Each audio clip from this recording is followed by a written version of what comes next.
Hey guys, welcome to this Warcraft replay. This is going to be the other tiebreaker of WCA group matches. So yeah, this is going to be from Group C, which had Elegant, Tho, Hawk, and Sonic.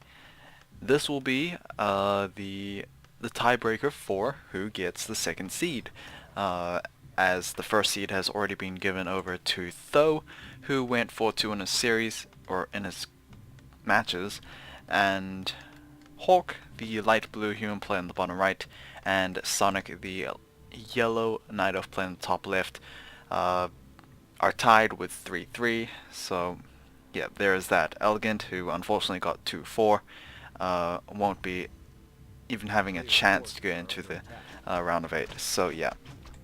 One of these two players will be joining Tho against, I guess, the rest. So yeah, we shall see. The map is on Nomad Isles. It is going to be a human versus night elf matchup, which, interestingly enough, is also the same matchup as the previous one. Yumiko versus Shishi. That was also a human night elf mirror, not mirror, a human night elf matchup. So yeah. Not much interesting deviations from Yumiko's side, but immediately from Hawk, we do see a Mountain King first. I guess that's just the nature of Nomad Isles. We've seen, or at least as far as I remember, Mountain Kings do seem to be pretty, pretty common, at least on this particular map. Also, Tavern Heroes are, I guess, a thing, as it does seem like Sonic wants to go for that. Archer is slowly hunting down that peasant. Not sure if she will get the killing blow or not, but either way, we are going to have a bit of a delayed hero here. Altar of Elders has just completed. Beastmaster or a panda? It is going to be a panda. Of course, Dark Ranger was kind of out of the question since we don't have any of those like fancy Moonwell placements, so it was one of the two, and well, it is going to be the panda, which I guess seems the more appropriate pick against a human player. Orc, I would probably give it to a Beastmaster most likely, but yeah, panda. Hopefully he can power farm as much as he can, so he can be fairly effective against those footmen. The panda will dip considerably once Arcane Sanctums get into play for Hawk. Well, that's just how I see it, honestly. I think that's pretty much an obvious deduction. Either way, level 2 on the Mountain King, he did get himself the Talisman of Evasion from the mercenary camp, and he was able to pick up an archer. I believe the archer was the same one that kept chasing that peasant. Not sure if she got the kill, but either way, she got killed herself. The panda will get himself to that level 2. Will we have that Drunken Fire combo? It doesn't seem like it. We didn't have the Drunken Haze tossed out before that initial Breath of Fire, so either he's saving on mana, or he just chose Drunken Brawler. Have yet to see Drunken Brawler proc, so I am assuming it should be Drunken Haze. Either way, Hawk actually having a very, very beneficial start here. Not only did he get Shadow Priests from both of those mercenary camps, but he was able to interrupt the panda's creeping in progress, and yeah, it kind of stole a considerable amount of experience. Definitely a noticeable disadvantage there. But who knows? Sonic is going to pick himself a Troll Berserker, maybe pick up a couple of militia for himself. I think he can only kill one of those militia before things get a little dicey here. Yeah, not sure why you would move your Berserker that way. The militia is still going to kill, despite having heals from the Shadow Priest. That might have been just a mistake from Sonic. I think he should have just ran his Berserker away, since, like, there's no way the militia will keep chasing forever. He will turn back to a peasant and lose that movement speed. Okay, Huntresses are gonna come out, so a lot of early game aggression in mind for Sonic.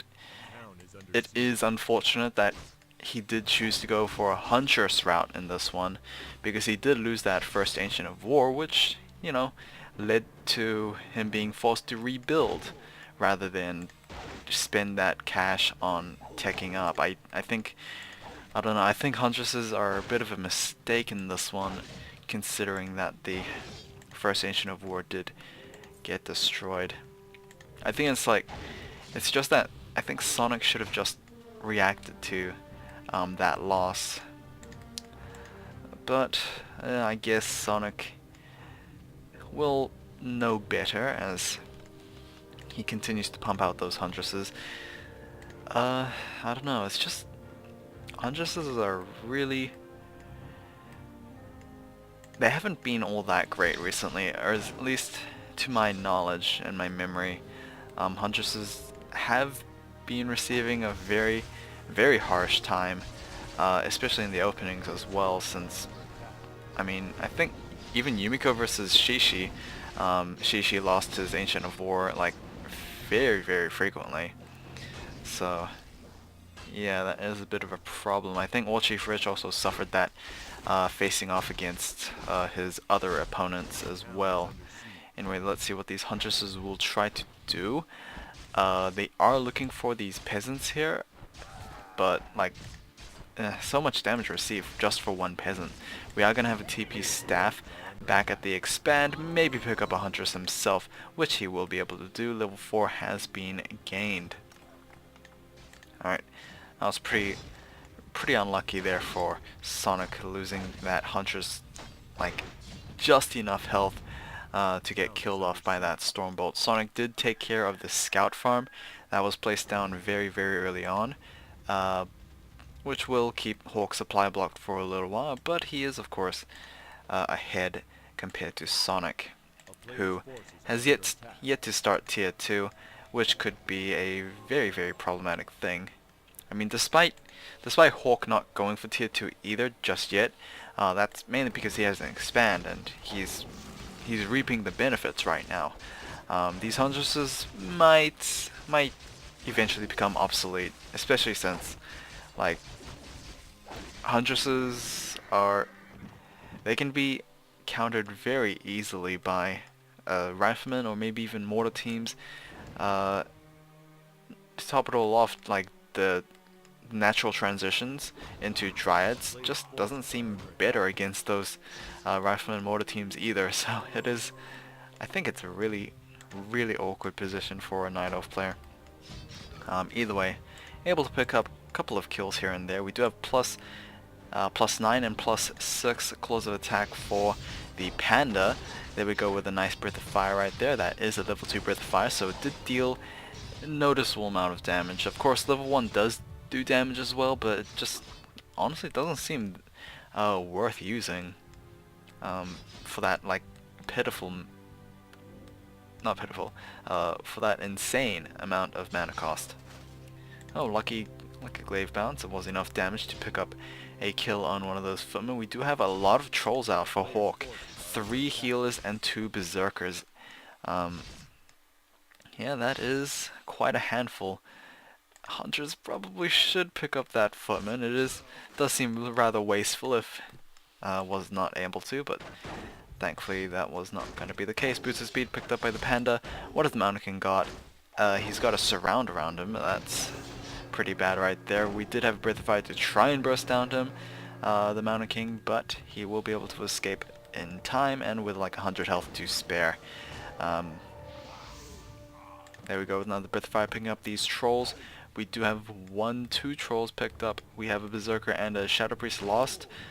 We might have the second Shadow Priest being picked up here. Both of the Shadow Priests actually getting caught in that Breath of Fire. That is going to be a rather devastating loss, as not only does it mean you have 2 healers dead, The Panda is also very close to level 4, which he will be able to get with the, I believe, death of the Mud Golem, and maybe even a Peasant as well. Alright, so level 2 Panda, I have yet to confirm if he does have Drunken Fire, or if he just has a very, very unlucky Drunken Brawler. Either way, Arcane Volt is going to be sieged. Will it go even further than that? I don't know. Hawk literally just needs to deal with these Huntresses. By doing that, he is going to go after that Panda, which does reveal that he does have Drunken Brawler, as we did see that miss proc, and neither of the heroes have a Talisman of Evasion anymore. A Blood Mage is coming out as the second hero for Hawk, which could be vital. If you could manage to get level 2 on that Blood Mage, it will significantly deal with these Huntresses a lot better, and of course it will keep this Mountain King very, very fulfilled in terms of the mana pool. Either way, the Panda is just going to deal a lot of havoc himself. Are we going to see, what is the Blood Mage going to pick? Flame Strike, or maybe even Banish, or perhaps just Siphon Mana? It does look like the mana is going to be the first ability there. Honestly, it's not even, like, that's pretty smart, since it both denies mana for the Panda, and of course it gives mana back to the Mountain King. The Panda does look very, very close to being killed off there. The Mountain King does have a mana potion if he needs it, which he will not, as he gets down a Stormbolt kill on the Panda and Brewmaster. And it does seem like Sonic's army is slowly whittling down here, as of course the Mountain King continues to bring oppression to this game, as he continues to toss out very, very stormy hammers. We'll see another one coming down on the Mauler. Doesn't seem so. Oh, there we go, there it is. That is level 3 Stormbolt as well, so it is, the damage is nothing to cough at. We do hear the Panda being revived through the tavern, I believe. Yes, there is. Half health and no mana whatsoever, so he's probably going to return back when he uses the Moonwells. Speaking of which, we're still at tier 1 for Sonic, so despite like this incredibly aggressive and very opportunistic Huntress play here, it is slowly becoming obsolete, as the Mountain King can easily one-shot these Huntresses with the level 3 Stormbolt, and well, Footman count doesn't really matter too much for Hawk, as he has now started his spellcaster production. Hawk almost losing himself that Altar of Kings, but with a nicely timed group of peasants there, he is able to repair in time. We do have a big Breath of Fire on the peasants, but yeah, it's just not enough. I think only like one of the peasants were killed off. There we go, Mana Siphon on the Panda, and of course the mana could be given over to the Mountain King, who would definitely love to use it. Gargantuan Siege Troll Camp has been woken up. Who is going to attack against?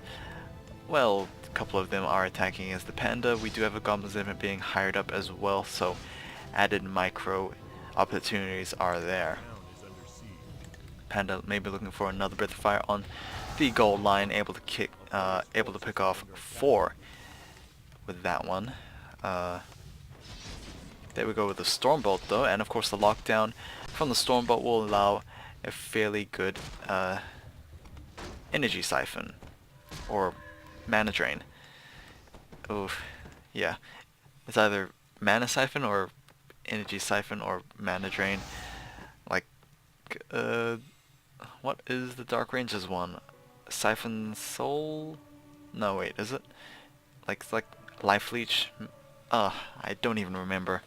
Because, like, that's the third ability of the Dark Ranger, and, like, no one uses it. Here we go with, like, hit and run tactics from the Panda, but, well, he didn't hit enough. Actually, he didn't actually hit before he ran, so I guess it was just drop and run, or something like that. There we go, Breath of Fire, able to pick up 3 more peasants, and of course deal a good amount of damage to the rest. Sonik has just gone to tier 2. He will be there for a little while. He's gonna get there very, very soon. But Sonik, what is Sonik gonna do? Is he just gonna counterattack? Who knows? Hawk did spot out Sonic's expand. He will try to deal with that immediately. A Blood Mage is moving out very close to level 2, just 2 points off.